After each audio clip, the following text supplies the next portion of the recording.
اپنی اپنی دعاؤں کی قبولیت کے لیے صلوات پڑھ لیں۔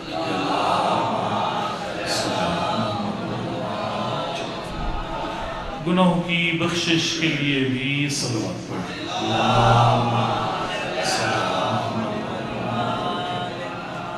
قید شہید شہداء ملت جعفریہ اپنے اپنے مرحومین، اس مقدس مقام کو بنانے والے، آباد کرنے والے حضرات کے مرحومین، آج کی سالانہ مجلس میں دامِ درہمیں سکھنے قدمیں سلالنے والے حضرات کے مرحومین کے لیے مجھ سے پہلے پڑھنے والے حضرات میرے بعد جو پڑھیں گے، ان سب کے مرحومین کی بلندی کے درجات کے لیے، اور بالخصوص والدین مرحومین سید حسن رضا، مرحوم سید ناصر حسین، اور اس کے علاوہ جتنے سادات غیر سادات اس بستی کے اور علاقے کے مرحومین ہیں، ان سب کی بلندی کے درجات کے لیے، مہگیر کے مرحوم والدین، مرحوم بھائی، مرحوم استاد، اور ان مومنین و مومنات کے لیے جن کا کوئی فاتحہ پڑھنے والا نہیں ہے، رحم اللہ من قرأ الفاتحہ۔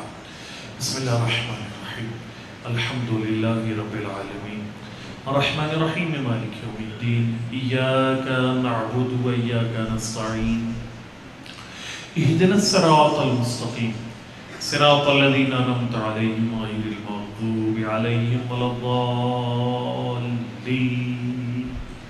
بسم اللہ الرحمن الرحیم، قل هو اللہ احد اللہ الصمد لم یلد ولم یولد ولم یکن له کفوا احد۔ بسم اللہ الرحمن الرحیم، قل هو اللہ احد اللہ الصمد لم یلد ولم یولد ولم یکن له کفوا احد۔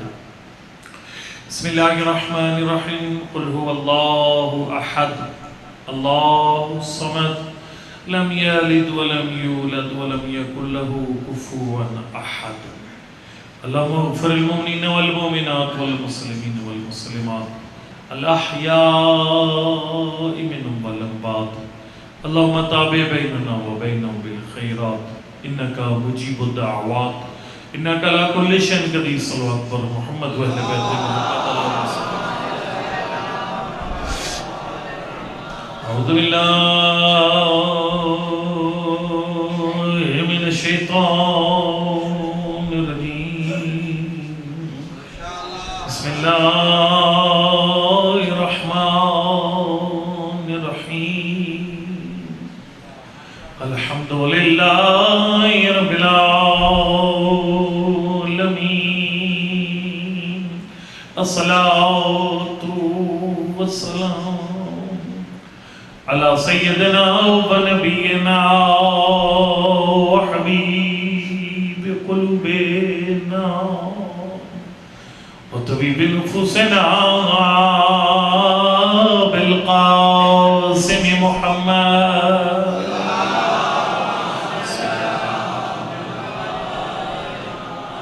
وعلى آل الطيبين الطاهرين المعصومين،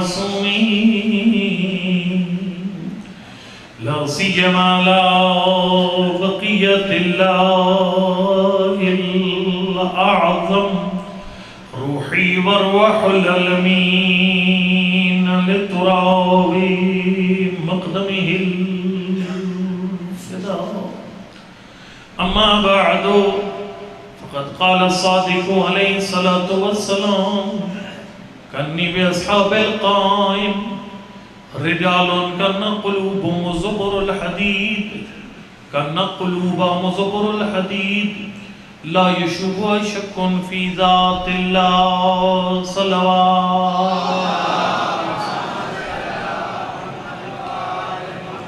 نعرہ تکبیر، نعرہ رسالت، نعرہ حیدری، نعرہ حیدری، اور محمد علیہ بیت محمد صلی اللہ علیہ وسلم۔ میں نے 40 منٹ کے اندر آپ کے سامنے تھوڑا سا زمانے کے امام کا ذکر کرنا ہے، کیونکہ کربلا، عاشورہ اور امام زمان کا آپس میں گہرا تعلق ہے۔ میں اس طرح کہوں تو بہت اچھا ہوگا کہ پاک پیغمبر نے دین پہنچایا، علی اور اولاد علی نے دین بچایا، دین کو بچانے سے لے کر اس دین کو دنیا میں غالب کرنے کا آغاز کربلا ہے اور انجام انقلاب امام زمان ہے. پوری دنیا پر غلط، اور ہر مجلس میں امام زمان کا ذکر ضروری ہے، ہر مجلس میں امام زمان کا ذکر ضروری ہے. مجھے آتے ہیں، میں آپ کو ایک قصیدہ سناؤں امام صلاح علیہ السلام کا، آپ حیران پریشان ہو جائے، اتنے نعرے لگائیں گے چھت اڑ جائے، لیکن میں نے کبھی بھی مجلس ٹائم گزارنے کے لیے نہیں پڑھتا. ٹھیک، میری کوشش ہوتی ہے کہ ہر مجلس میں امام زمان کا ذکر ہو. آج کہ تھوڑا سا ٹائم ہے، 2 حدیثیں میں امام زمان کی پڑھوں گا. ایک حدیث وہ جو میں نے گروٹ میں پڑھی ہے، اور ایک نئی حدیث پڑھوں گا امام زمان کے بارے میں. اور یہ جو دونوں حدیثیں ہیں ان کا موضوع یہ ہے، اور میں نے کہا ہے وہاں گروٹ میں بھی، آپ کو بھی عرض کرتا ہوں، آپ کیا جو بندہ پڑھنے والا ہے اگلے سال کی 4 سفر کی مجلس میں جتنے علماء کرام تشریف لاتے ہیں، آپ نے ان کو کہہ دے کہ بلا 20 منٹ امام زمان کے بارے میں گفتگو کرنی ہے. ہر مجلس میں وقت نکالے امام زمان کے لیے، چونکہ امام زمان کی جتنی زیادہ معرفت ہوگی اتنا ہی زیادہ آخر الزمان کے فتنے سے بچنے کے چانس بڑھ جائیں گے. ائمہ کے اصحاب بڑے باریک بین تھے، ہمارے پاس ٹائم بھی کوئی نہیں ہے زمانے کے امام کے لیے. ہم سمجھتے ہیں کہ جس طرح مجلس ہوئی نا محمد شاہ میں سب کو پتا تھا محمد شاہ کہاں ہے، بانی مجلس کون ہے، تو مزے سے آئے مجلس سنی گھر چلیں گے، بس امام تشریف لائیں گے، ہم مزے سے امام مشخص ہوں گے، جائیں گے ملیں گے، ہم لنگر کھائیں گے اور گھر چلے جائیں گے. اس طرح نہیں ہوگا، بڑے امتحان سے گزرنا پڑے گا. وہ لیکن آپ یہ خطبہ دے رہے تھے کوفہ کے اندر، ایک 2 مومنٹس اور ان کو جگانے کے لیے صلوات پڑھے محمد علیہ بیت اللہ. حضرت کے خطاب جاری تھا، سرکار نے فرمایا لَيَغِبِنَّكُمْ إِمَامُكُمْ مُدَّةَ دَهْرٍ، تمہارا امام طویل عرصے کے لیے پردہ غیب میں چلا جائے گا. بندے نے کہا لِمَ ذَلِكَ، مولا اس طرح کیا ہوگا کہ امام پردہ غیب میں چلا جائے گا؟ سرکار فرماتے لِتُمَحْصُنَّا، فرمایا 12ویں سے پہلے اللہ جو 11 حجتیں بھیجی اللہ نے، اللہ امتحان نہیں لیا اللہ نے. یہ لوگ اس حجت خدا کی آمد کے قابل بھی ہیں نہیں ہے، کھوٹے بھی امام کے سامنے، کھرے بھی امام کے سامنے. فرمایا 12واں آخری حجت خدا ہے، اللہ اس کے ظہور سے پہلے اتنا آزمائے گا، کھوٹا الگ ہو جائے گا، کھرا الگ ہو جائے گا.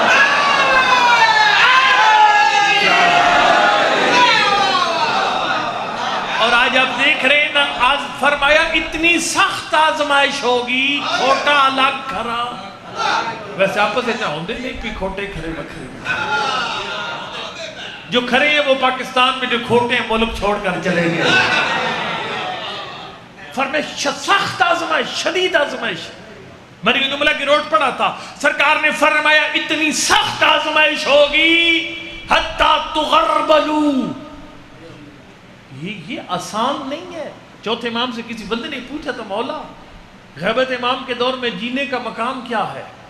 سرکار فرماتے ہیں خالی جینا کافی نہیں ہے، اپنا عقیدہ چوروں سے بچا کر جی. اپنا عقیدہ جتوئی اور آصف الوی جیسے ڈاکوؤں سے بچا کر جی. مولا اس کا مقام کیا اگر آصف الوی جیسے لوگوں سے عقیدہ بچا لیا غیبت کے دور میں؟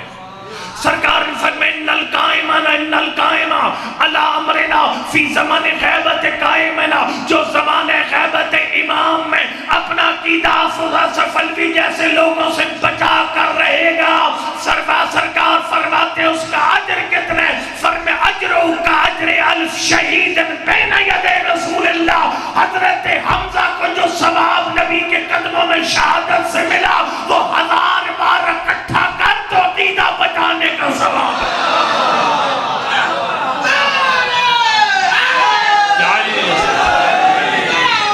آپ کا کیا خیال ہے؟ حضرت حمزہ پاک پیغمبر کے چچا نبی کے قدموں کے سامنے جامع شہادت نوش کر رہے ہیں، اور تیرے چوتھے امام فرماتے ہیں ہمارے دادا حمزہ کا ثواب 1000 مرتبہ اکٹھا کیا جائے. تو آصف الوی اور جتوئی جیسے لوگوں سے غیبت میں عقیدہ بچانے کا ثواب ہے. سخت دور ہے، کٹھن مشکل دور ہے، آسان نہیں ہے. یہ دور آسان دور ہے. فرمایا تغربلو، شدید قسم کا وہ غربال میں نے ادھر بتایا تھا کہ روڈ میں کہ جو غربال ہوتا ہے نا وہ ہوتا ہے جب گندم کی وہ دانے گھر آ جاتے ہیں نا بابا جی چھانن ہوتا ہے نا چھانن وہ دانے صاف کیتے جاندے ہیں وہ جڑا جھٹکا نو غربال آتے وہ جو چھانن کو جھٹکا نہیں دیتے اسے غربال کہتے ہیں. فرمایا غربال ہوگا اوئے ہوئے جتوئی جیسا کچرا نیچے آصف علوی جیسا کچرا نیچے غضنفر توسوی جیسے مرے ہوئے دانے نیچے گریں گے شیعوں سے الگ ہو جائیں گے. سخت ہے آپ کے لیے آسان نہیں ہے بہت سخت ہے آپ کے لیے آسان نہیں ہے. اور پھر معصوم سے پوچھا جاتا تھا مولا اس غیبت کے دور سے کامیابی سے کیسے گزرا جائے یعنی کہ خطرناک ہے اور اجر بہت ہے جو بندہ بچ گیا اس کا اجر بہت بڑا ہے. میں اللہ کرے 2 حدیثیں پڑھ لوں ایک روٹ والی ان سے معافی چاہ کے دوبارہ پڑھتا ہوں وہ ضروری ہے پڑھنی انتہائی ضروری ہے ٹھیک ہے. ایک اور اس کے بعد میں پھر ایک روایت پڑھوں گا چھٹے امام کی جس میں امام نے اپنے 12ویں کی سپاہیوں کی اوصاف بیان کیے اور یہاں جتنے مومن بیٹھے یہ 3 اوصاف بیان کیے چوتھے امام نے اور تقریباً 6-7 اوصاف بیان کیے چھٹے امام نے امام زمانہ کے سپاہیوں کے. جتنے مومن یہاں بیٹھے ہو اپنے اپنے حساب اپنا اپنے حساب کر لینا آپ کے اندر کتنے اوصاف ہیں اور کتنے نہیں ہیں. اس مجلس ثواب لینے کے لیے نہیں ہے مجلس خالی ثواب لینے کے لیے بھی نہیں ہے. یہ بھی بتاؤ مجلس خالی ثواب لینے کے لیے بھی نہیں ہے مجلس اپنا حساب کرنے کے لیے ہے کہ ہمارے اندر کون سی صفت ہے اور کون سی صفت. چلو میں جلدی گنوں وہ صفات. پہلے میں صفات گنتا ہوں جو چھٹے امام کی ہیں ٹھیک ہے وہ پہلے گنتا ہوں. سرکار فرماتے کنی بے صحاب القائم چھٹے امام فرمائے میں نگاہ امامت کے ساتھ اپنے 12ویں کے سپاہی دیکھ رہا ہوں. دیکھو نا ایک میں یقین جانیے مجھے کسی سے چڑھی اور ضد نہیں ہے لیکن یہ مسکین ان پڑھ لوگ آصف علی ان لوگوں کو کوئی نہیں پتہ اہل بیت کے فضائل کیسے پڑھے جاتے ہیں. فضائل طالب علم پڑھتے ہیں میں فضیلت کا جملہ کہنے لگا ہوں. چھٹے امام فرماتے ہیں میں نگاہ امامت کے ساتھ اپنے 12ویں کی فوج دیکھ رہا ہوں. کیا امام دیکھ سکتا ہے؟ چھٹے امام اس دور میں آج بلکہ جب امام زمان کا ظہور اس وقت فوج دیکھیں ہاں امام دیکھ سکتا ہے. کتاب آپ نہیں پڑھیں گے نام لیتا ہوں کتاب کا نام ہے مسائل کلی امامت آیت اللہ ابراہیم امینی مصنف ہے بڑا جملہ لکھا اس میں وہ فرماتے ہیں یہ امامت کی عظمت بتانا بھی ضروری ہے ٹھیک ہے. کسی بندے نے پوچھا تھا مولا تدرون الغیب نواسے پیغمبر کیا آپ غیب جانتے ہیں؟ سرکار فرماتے اپنے ذہن کو بلند کر تو غیب کی بات کرتا ہے ہم تو باپوں کی صلبوں میں موجود بچوں کو بھی جانتے ہیں.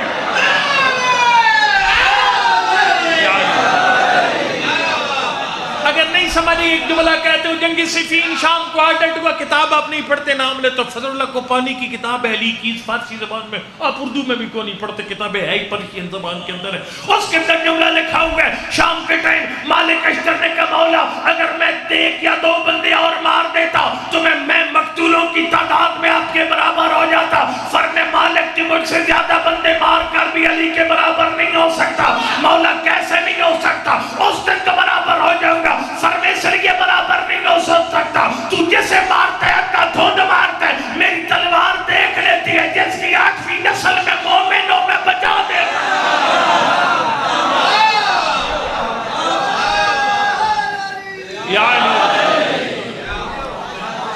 ہاں بچا دیتا ہوں. امام دیکھ سکتا ہے. ایک جملہ کیا اور کہہ لوں یہ جو دن ہے نا یہ امام صراط علیہ السلام کے ساتھ بھی مناسبت رکھتے ہیں. میں پہلے سوچ رہا تھا نیچے بیٹھ کر کے میں آج امام صراط علیہ السلام کا قصیدہ پڑھوں گا لیکن پھر میں نے سوچا کہ میرے پاس 40 منٹ ٹائم ہے تو اس میں وہ قصیدہ پڑھوں پھر امام زمان پر واپسی کروں تو یہ بہت دور نکل جائے گی. لیکن امام زمان کا ذکر سب سے زیادہ ضروری ہے سب سے زیادہ.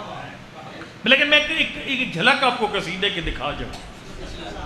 ہوئے کبھی سوچے کئی بھائی اعتراض کرتے ہیں ہمارے اوپر کہ وہ شیعہ جو ہے وہ پہلا نعرہ 1 دفعہ لگاتے نعرہ تکبیر دوسرا نعرہ رسالت بھی 1 دفعہ اور نعرہ حیدری 2 دفعہ.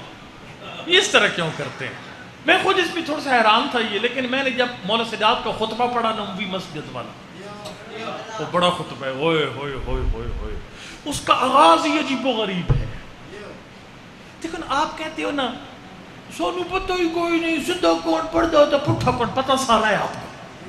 یہ بالکل یہ غلط بات ہے، سونی سمجھ کو نہیں، سارا پتہ ہے آپ کو۔ اس کے باوجود چوتھے امام نے خطبے کے آغاز میں حسینی خطیب اور یزیدی خطیب کا فرق واضح کیا۔ جملہ سمجھنا، اے میرے اشارہ سمجھنا۔ شام میں جب یہ قافلہ، یہ سفر کے اوائل میں قافلہ شام پہنچا اور آصف جلالی کو یزید نے بلایا کہ سرکاری خطیب ہے، سمجھ آ رہی ہے، سرکاری خطیب ہے، ادھر آر نواسے پیغمبر کی توہین کر اور میری شان پڑھ۔ مفتی منیر بھی ساتھ تھا، ملا کر دونوں کا، مفتی صاحب آپ دونوں بھائی آؤ اور آ کر میرے فضائل پڑھو۔ انہوں نے جو بکواسات آتے تھے دونوں نے کیے۔ جب ان کی بکواسیں ختم ہو گئی تو سید اسدالدین نے فرمایا کہ یزید مجھے بھی خطاب کی اجازت دے۔ یزید نے کہا آپ کو اجازت نہیں ہے۔ میں ایک جملہ کہتا رہتا ہوں، شیعہ کے عقیدے میں امام کبھی مجبور نہیں ہوتا، جس کے بولنے سے حکومت کی ٹانگیں کانپیں وہ مجبور نہیں ہوتا۔ نہیں اجازت دی، معاویہ ثانی اٹھا، اس نے کہا با اجازت دے دے۔ چلیے امام سراج کا قصیدہ کہتے تھے جلدی جلدی ہو جائے۔ اس نے کہا کہ بابا اجازت دے دو۔ اس نے کہا بیٹا اگر ان کو بولنے کی اجازت دی شام کے حالات خراب ہو جائیں گے۔ اچھا جی۔ اس نے کہا بھائی بابا یہ زخمی جوان ہے، 22 سال کا جوان ہے، سر سے لے کر پاؤں تک زخمی ہے، اتنے شہیدوں کا ماتمدار، کیا کر لے گا، تیرا تقریر کر لے۔ بڑا جملہ کہا یزید نے، دیکھو نا آل محمد کے فضائل غیروں کی زبان سے اللہ خود بلواتا ہے۔ روایت یہ زیارت جامع کبیرہ کے جملے ہیں۔ ہاں وہ جب آپ کے باتوں سے باتیں نکلتی ہے، میں پتہ نہیں کدھر چلا گیا ہوں، واپسی کرتا ہوں جلدی۔ یہ جب آپ کے 8-10ویں امام کو گرفتار کر کے سمرہ لے جایا جا رہا تھا تو حضرت تشریف لائے تھے، کوفہ کے پاس سے گزرے تو سپاہی کو کہا مجھے اجازت ہے میں اپنے دادا علی کی قبر پر حاضری دوں۔ روب امامت تھا، اس کی جرت نہ ہوئی کہ وہ اجازت نہ دے، سرکار تشریف لے گئی۔ وہاں پر حضرت نے اس زیارت پر، جیسے زیارت جامع کبیرہ کہتے ہیں، فضائل لوگوں کو آتے ہی کوئی نہیں ہے۔ زیارت جامع کبیرہ سمندر ہے فضائل اہل بیت۔ اس کے ایک جملہ میں نے پڑھا تھا کہ روڈ میں دوبارہ نہیں پڑھتا ہوں، بڑا زبردست ہے، وہ پھر کبھی آئے تو معرفت امام زمان کے زمن میں اس کو کہہ دوں گا۔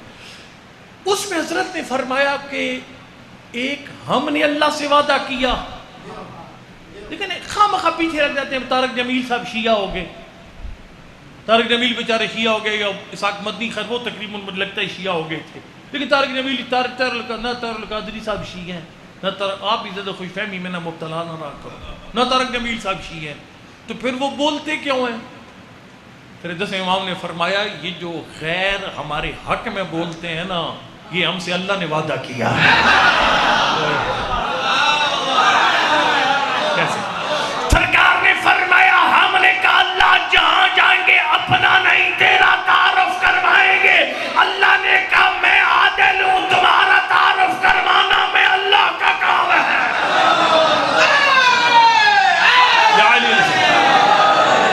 زبان بھی تمہارے دشمن کی، قلم بھی تمہارے دشمن کی، میں اسی سے تمہاری حقانیت کو ثابت کروں گا۔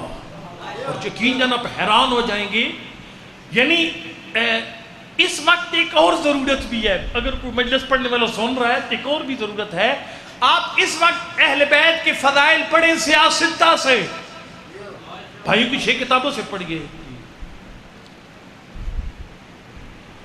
میرا اللہ جتنے مریض ہیں سید غازیان حیدر شاہ سے سب کو صحت کامل اور عاجلہ سے۔ اچھا تو میں یہ عرض کر رہا تھا کہ تنگ نہ کروں زیادہ۔ اس نے کہا بیٹے نے کہا بابا دے دے اجازت، ایک 22 سال کا جوان کیا بگاڑ تھا۔ اس نے کہا تو یہ اس جوان کی بات کرتا ہے، میں تو اس گھر کے چھوٹے چھوٹے بچوں سے بھی ڈرتا ہوں۔ اس نے کہا بابا کیوں ڈرتا ہے؟ کہا ہمارے بچے کی اور بات ہے، ان کے بچوں کی اور بات ہے۔ کیوں؟ کہا جب ہمارے گھر میں بچہ آتا ہے ہم اسے گھٹی میں شہد دیتے ہیں، انہو من اہل بیت زک العلم زکا زکا۔ جب ان کے گھر میں بچہ آتا ہے یہ گھٹی میں علم پلا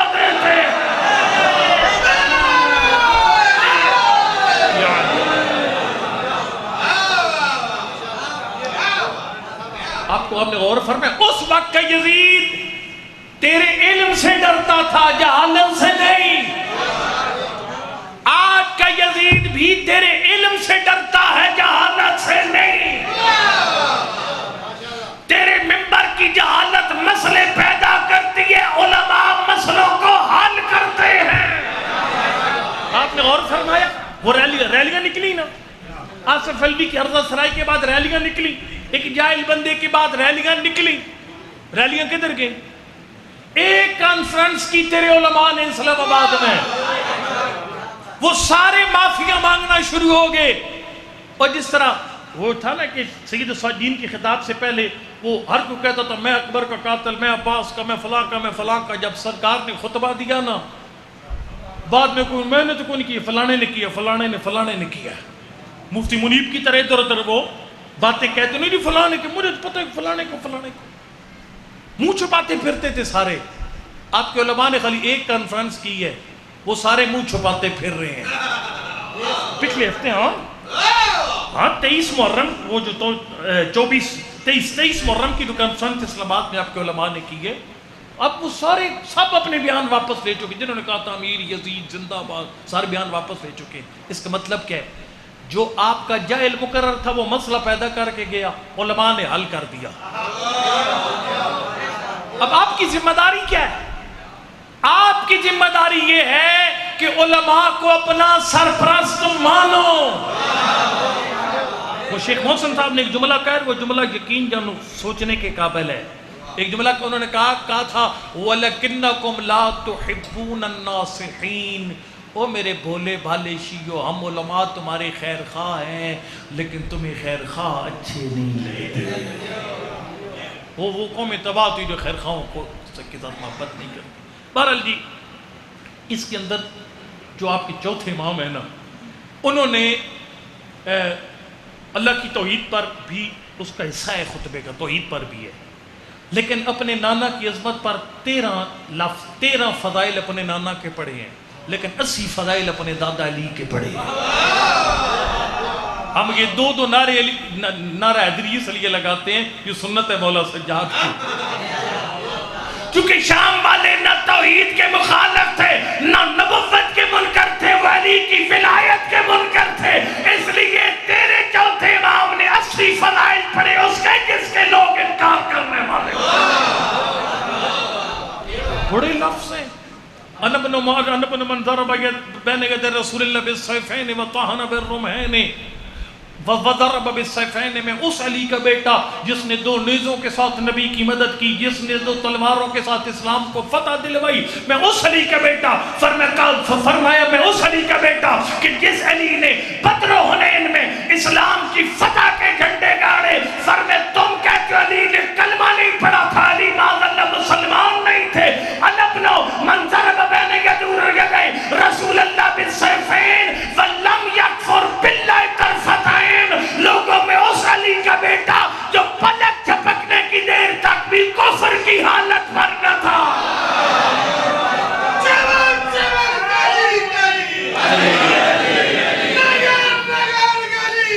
علی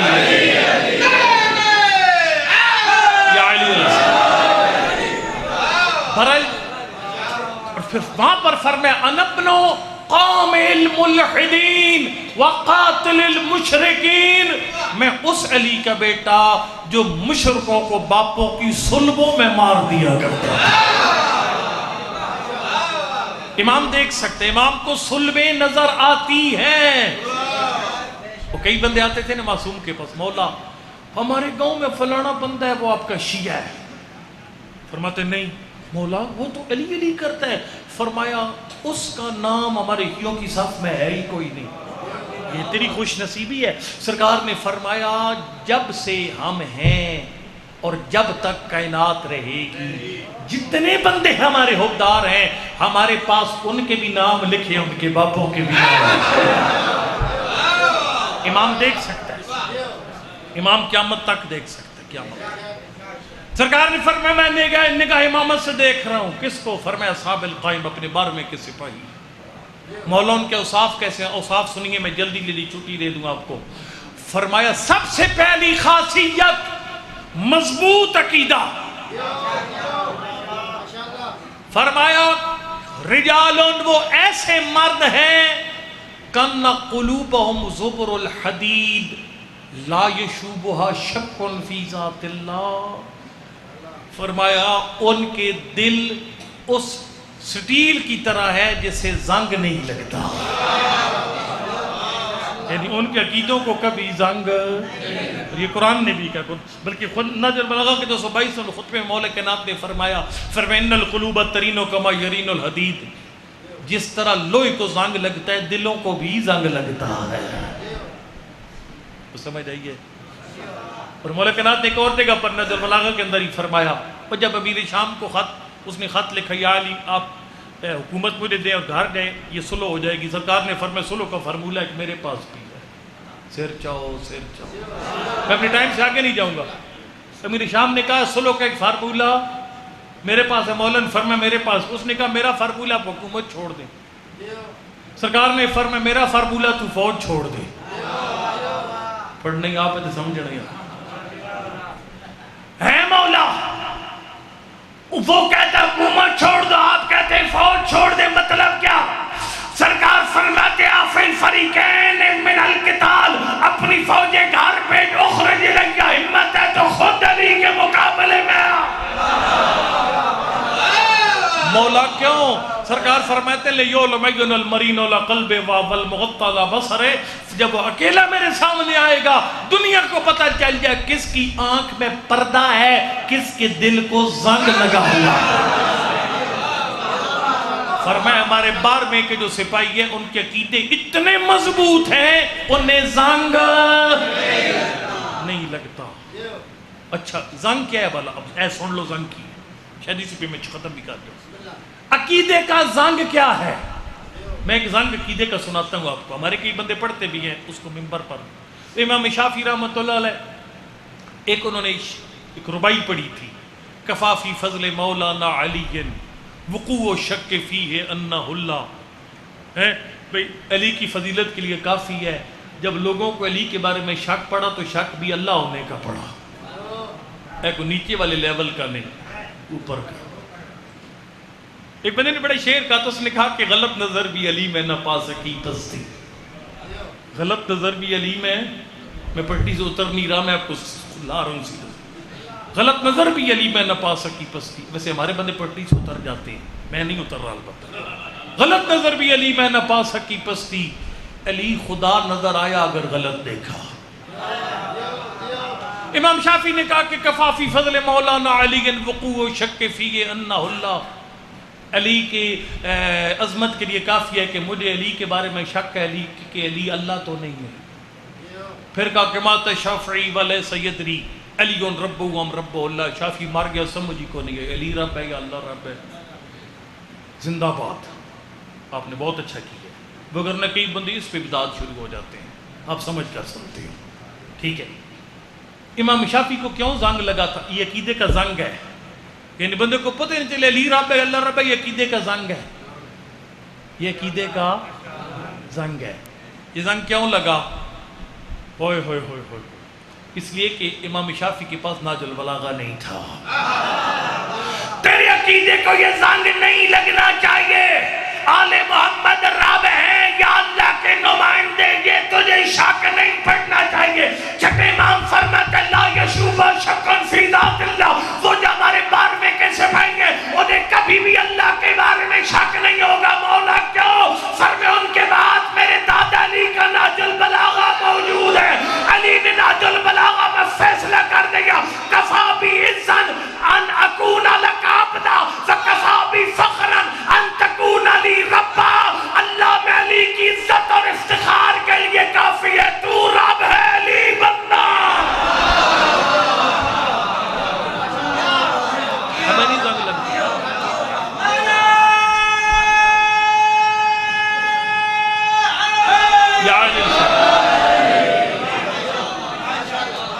موسم تبدیل ہو رہا ہے، موسم بدل رہا ہے، اپنی جگہ پر پکے رہنا. موسم بدل رہا ہے. میں نے وہ غضنفر کی تقریر کل سنی ہے جس میں اس نے سیدھی سیدھی توحید پڑھی ہے. جی ہاں موسم بدل رہا ہے، میں بتا رہا ہوں آپ کو. ہاں اللہ کرے سارے واپس آئیں، ہمیں ان سے کوئی اختلاف نہیں ہے، یقین جانو سیدھی راہ پر آ جائے بندہ، اس سے کوئی مسئلہ نہیں ہے. لیکن ہونا بڑا مشکل ہے. میں نے ایک جملہ پڑھا تھا ادھر، پیروٹ نہیں پڑھا تھا، جوراباد پڑھا تھا. ایک بندے نے یہ کیا کہ اس نے نا دین، مطلب اس نے حلال طریقے سے دنیا کمائی نہ ملی، پیسے کی ریل پیل کوئی نہ ہوئی، حرام طریقہ اپنا پھر بھی کچھ نہ ملا. آخر میں ابلیس نے کہا کہ اللہ کا بندہ تو نے دونوں طریقے آزمائے، میرے فارمولے پہ عمل کر. یکثر مالک و تبعک، اس نے کہا مال بھی زیادہ ہو جائے گا اور پیروکار پوچھو ہی نہیں، مجمع ہزاروں کا ہوگا، ہزاروں کا مجمع تیرے لیے ہوگا، مجمع بھی بڑے ہوں گے اور ساتھ جو ہے مال بڑا ہو جائے گا. کیا اس نے کہا تب تدع دینا، نیا دین لانچ کر. سمجھ آ رہی ہے؟ دین میں تھوڑی امینڈمنٹ کر، ایک نیا دین بازار میں لے آ، تو دیکھ تیرے پیروکار سب سے زیادہ ہو جائے گے. اس نے لانچ کیا جناب، پیروکار اتنے زیادہ ہو گئے، دنیا کا مال ہے، لینڈ کروزر، فارچونر، ساری گاڑیاں، سب کچھ اس کے پاس آ گیا. وہ جب ایک میں بات بتاؤں آپ کو، اللہ کا ذکر ہے وہ نہیں تھکاتا بندے کو، مال کھا کھا کے بندہ تھک جاتا ہے. حقیقت میں بتاؤں، اللہ کا دین نہیں تھکاتا. آپ نے محرم منا رہی، یہ مجلس آج سنی ہے نا، نہیں تھکو گے، کل ایک اور مجلس ہے، پرسوں ایک اور مجلس ہے، پھر چیلوں میں. دیندار بندہ نہیں تھکتا، بے دین تھک جاتا ہے. کتنی شراب پیے گا، کتنا کباب، کتنا شباب، کتنا نشہ، کتنی گاڑیوں پہ عیاشیاں کرے گا. یہ جو مزہ ہے نا فرقے حسین پہ بیٹھنے کا، یہ گاڑیوں میں نہیں ہے، میں بتاؤں گا. یقین نہیں.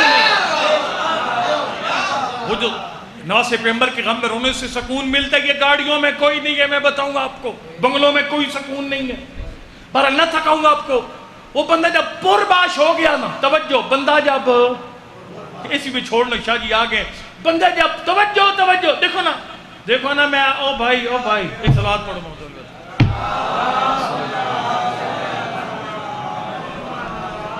10 منٹ میں ٹائم بچ کے 1-2 منٹ شاہ جی کی لے جاؤں، کوئی مسئلہ کوئی نہیں. وہ بندہ جب پرباش ہو گیا نا، بالکل پرباش، یعنی کھا کھا کے رج گیا بندہ. اس نے سوچا کہ اب سکون، اب تو مزہ، نہ پیسے میں مزہ ہے، نہ گاڑی میں مزہ ہے، نہ زمین پہ مزہ ہے، اب کیا کروں. پھر سوچا اوہ میں تو دین ہی برباد کر بیٹھا لوگوں کا. غضنفر صاحب یہ واپسی بڑی مشکل ہے، ایک کلی واپسی نہیں ہونی، سنیے گا. اس لیے سوچ سمجھ کر بولنا چاہیے. ہمارے اماموں میں بندے چھکے مارتے، انہیں بھی سوچ سمجھ کر بولنا چاہیے، سوچ سمجھ کر. آپ اپنا دامن صاف کریں گے کافی نہیں ہوتا. جب آپ اس منبر پر آ کر اوٹ پٹانگ بات عقیدے میں کہہ جائیں، اے ذرا سنیو غور نال. وہ جب پریشان نہیں ہونا، میں اپنے ٹائم پہ چھوڑ جاؤں گا. وہ جب اس بندے کو ہوا نہ پٹتا، وہ مشورہ کیا کسی میرے جیسے بندے سے، اور مولوی صاحب میں کیا کروں. میں نے کہا یار اس طرح کر، وہ جو بندے بگاڑے ہیں نا، منارہ میں آگے پیچھے جا، ان کو سیدھا کر. جا جلال پور ننگیانا منت کر، منارہ سب کو کہے میں نے غلط کہا تھا، علی کے علاوہ، اللہ کے علاوہ کوئی رب نہیں ہے، میں واپس لیتا ہوں اپنی بات. بندہ چلا گیا جناب. جب گیا نا تو آگے مریدوں نے کہا نہیں سرکار کوئی ٹھیک ہے جیڑی تساں گل کیتی ہے، حق دین کو چھوڑ رہے ہیں. لو جی بندہ گھبرایا، اس نے اپنے گلے میں ڈالی رسی، ایسے باندھی رسی. کہا اللہ میں انسان تھا، میں نیل و سلین بن گیا ہوں، میں یہ رسی نہیں اتاروں گا جب تک تو مجھے معاف نہیں کرے گا. وقت کے نبی کو جواب آیا، وَأَوْحَ اللَّهُ إِلَىٰ نَبِيٍّ مِّن أَنْبِيَائِهِ، اللہ نے اس وقت کے نبی کو وحی کی، میرا حبیب اس سے کہہ دے لا استجیب لک، میں تیری معافی کی درخواست قبول نہیں کروں گا حتیٰ تنقضع اوصالک، یہ رو رو کر تیری رسیوں سے رگیں کٹ جائیں، پھر بھی میں تجھے معاف نہیں کروں گا. اللہ نے کہا ایک چانس. وہ چانس بڑا سخت ہے. وہ کیا؟ آواز آئی، ایک صورت ہے حتیٰ تردہ مماتا علی دینے. فرمایا جو بندے بے دین ہو کر دنیا سے چلیں گے، انہیں ٹھوکر مار کر جگا، انہیں واپس لا سیدھے دین پر، پھر تجھے بخشوں گا. ایک آسان کام ہے. کون ہم میں سے کون مولا علی کی طرح کہ جو ٹھوکر مار کر مردہ جگا سکے؟ اس لیے پہلے تولو. وقت گزر گیا. آپ کے پاس جو یہ پہلی صفت اگر آ جائے نا، یقین جانے یہ کمال ہے. امام زمان کے سپاہیوں کی پہلی صفت، سرکار نے فرمایا کہ ان کے دل عقائد اتنے مستحکم ہیں کہ لا یشوبھا شک فی ذات اللہ، انہیں کبھی بھی اللہ کے بارے میں شک، وہ جانتے ہیں نبی نبی ہے، علی علی ہے، خدا خدا ہے. عقیدے میں کھچڑی نہیں، اور کھچڑی تیری پکتی نہیں ہے، اپنے کلمے پہ ہی رہ جا. یہ کلمہ تو سارے ذاکر مولوی صاحبان ایک جیسا پڑھتے ہیں، لا الہ الا اللہ محمد رسول اللہ علی ولی اللہ وصی رسول اللہ و خلیفۃ بلا فصل، یہ سب کا ایک کلمہ ہے پوری قوم کا. اور خالی یہ کلمہ پوری قوم کا نہیں ہے، یہ جنت کے دروازے پر بھی اسی طرح لکھا ہے. بہار کی 8 نمبر جلد ہے جس میں کہ نبی جب معراج سے پلٹے فرمائے جنت کے ہر دروازے پر میں نے 3 سطریں لکھی تھی، لا الہ الا اللہ محمد الرسول اللہ علی ولی اللہ. جب کلمہ یہ ہے تو پھر عقیدے کے اختلاف نہیں ہو سکتا، عقیدے میں شک نہیں ہو سکتا. 3 بڑے تیرے عقیدے کے مسئلے ہیں، رب کون، آخری نبی کون، نبی کا پہلا وصی کون. پہلے سوال کا جواب ہے لا الہ الا اللہ، اللہ کے سوا کوئی رب نہیں ہے. کلمہ تیرا جب دوسرا ہے کہ محمد الرسول اللہ، پاک پیغمبر کے سوا آخری رسول کوئی نہیں ہے. اور تیسرا علی ولی اللہ، علی رب نہیں ہے، رب کے آخری نبی کا پہلا وصی ہے. جہاں چھوڑا تھا نا میرے محترم بھائی عابد شیرازی صاحب نے، اس کے آگے سے 2 سطریں بس، میں نے کچھ اور پڑھنا تھا لیکن میرے بھائی تشریف لا چکے ہیں، میرا ٹائم بھی 5-1 منٹ بس خالی بچ گیا. وہ خالی 2 سطریں مجھ سے سن لیجیے. ان دنوں علی کی بیٹی کا قافلہ پہنچا شام، اور شام کا جو سب سے مشکل مسئلہ تھا علی کی بیٹی کے لیے وہ تھا ایک 3 سال کی بچی کے سوال. کوئی تمید نہیں، ہر منزل پہ پوچھتی پھوپھی اماں میرے بابا کی طرح. بی بی عرض کرتی، بی بی فرماتی میرا بیٹا تیرے بابا سفر پہ گئے، تھکنا نہیں ہے حضور، بالکل شارٹ کٹ پر. بچی خاموش ہو جاتی. آخرت کا سفر بھی سفر ہے، یہ جھوٹ نہیں ہے، سچی ماں کی سچی بیٹی ہے. جب قافلہ پہنچا نا سفر کے اوائل میں شام، بچی نے حسب سابق کیا سوال، پھوپھی اماں میرے بابا کی طرح. اللہ اکبر. میں نے جملہ پڑھا ہے، ایک منزل ایسی آئی شام میں جہاں پر علی کی بیٹی نے دیکھا نا اس بچی کے چہرے پہ موت کی زردی آئی. بالکل جو جملہ میں پہلی دفعہ پڑھ رہا ہوں.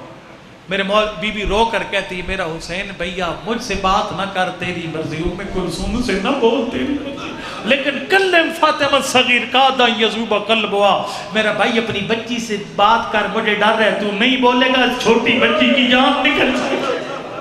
ہر وقت یہ سوچ اللہ جانے میرے بابا کی طرح کیا. جب شام میں پوچھا پھوپھی اماں میرے بابا کی طرح کیا، فرمایا میرے لال تیرے بابا سفر پہ گئے. بچی نے سوال کیا، علی کی بیٹی کے پاس جواب نہیں تھا، رو کے کہتی اماں جو سفر پہ جاتے ہیں وہ واپس نہیں آتے. ایسا سفر ہے میرے بابا ختم نہیں ہو رہا. زندان میں بیٹی سوئی، ختم ساری تمید. خواب دیکھا، خواب میں بابا نظر آیا، خواب ختم ہو گیا، بابا نظر نہیں آیا. چھوٹی بچی نے بابا بابا کر کے رونا شروع کر دیا. یزید کا محل کا کمرہ جڑا ہوا تھا سید سجاد کے قید خانے کے ساتھ. ظالم جاگا، کیوں جاگا؟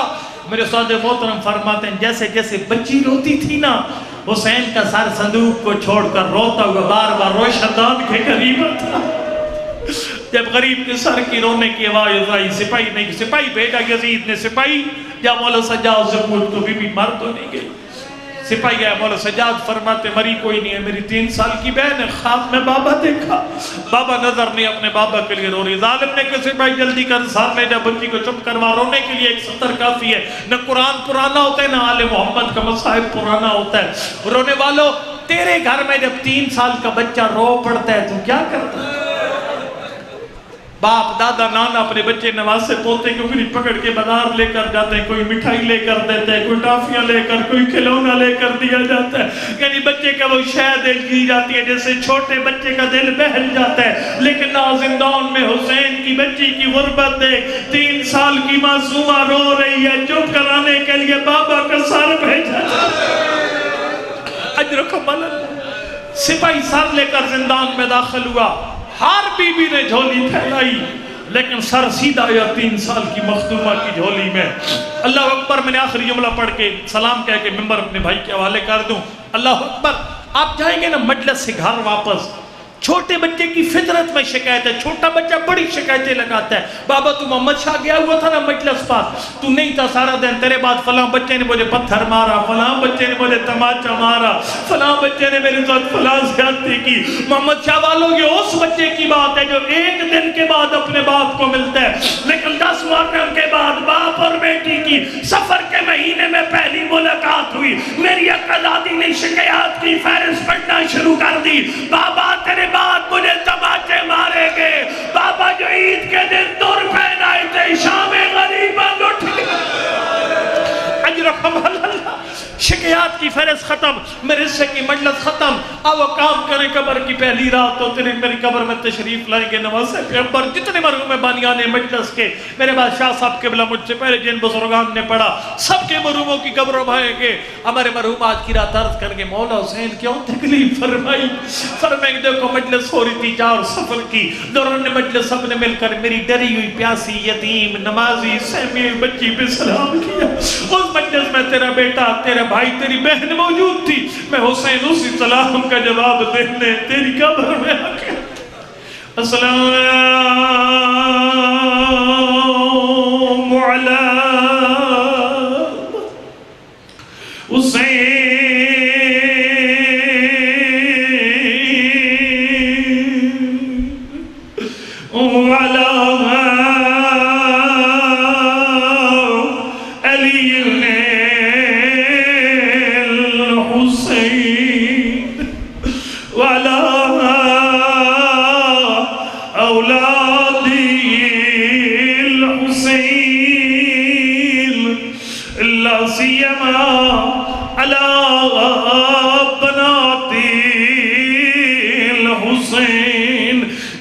وعلی کی بیٹیوں ماں بیٹیوں کا ماتمی الکا درمیان میں 3 سال کی معصومہ، جھولی میں بابا کا سر ہے لیکن سر کی حالت عجیب ہے، دائیں کی زلفیں بائیں گئی ہوئی ہے، بائیں کی زلفیں دائیں گئی ہوئی ہے، داڑھی پر کہیں پر اکبر کے سینے کا خون ہے، کہیں پر اصغر کے گلے کا خون ہے۔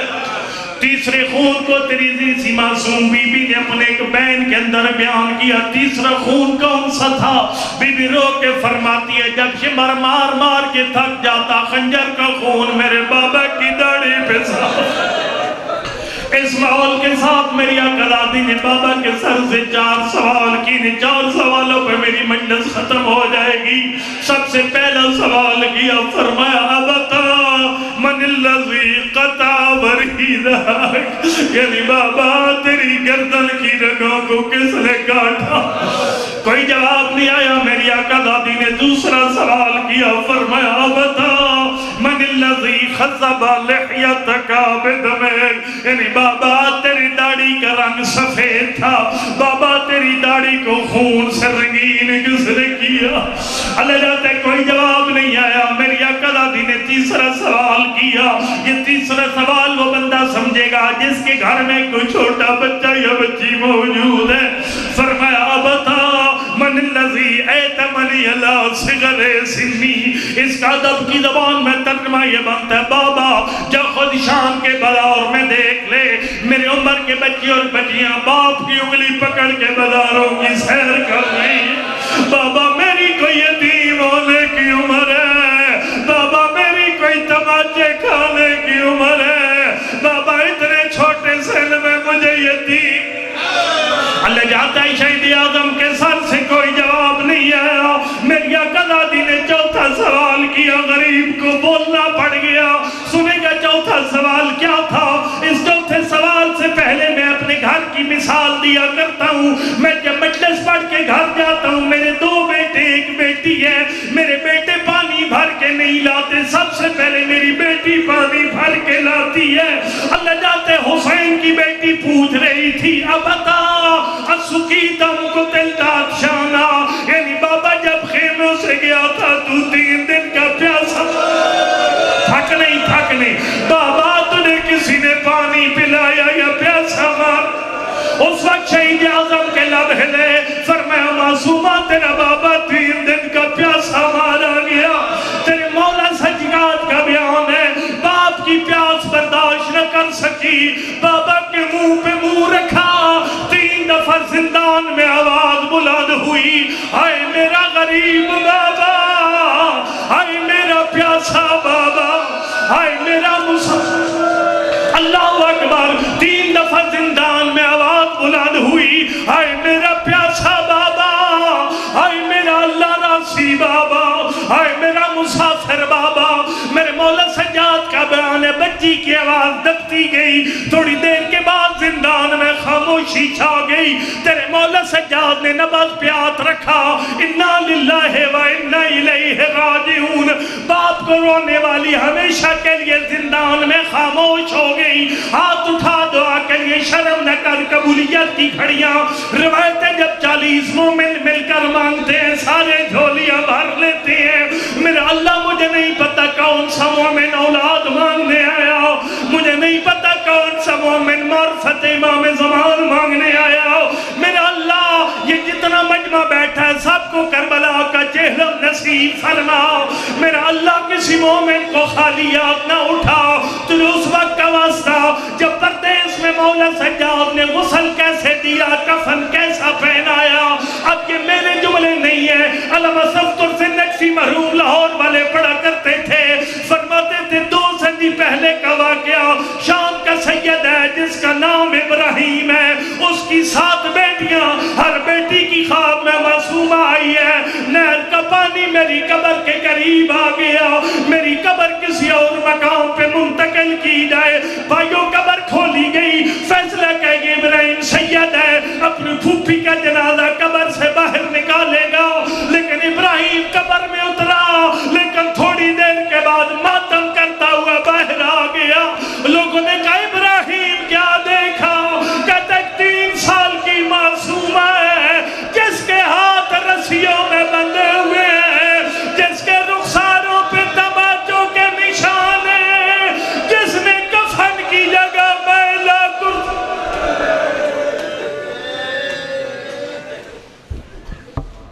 جب بھی کروٹ بدل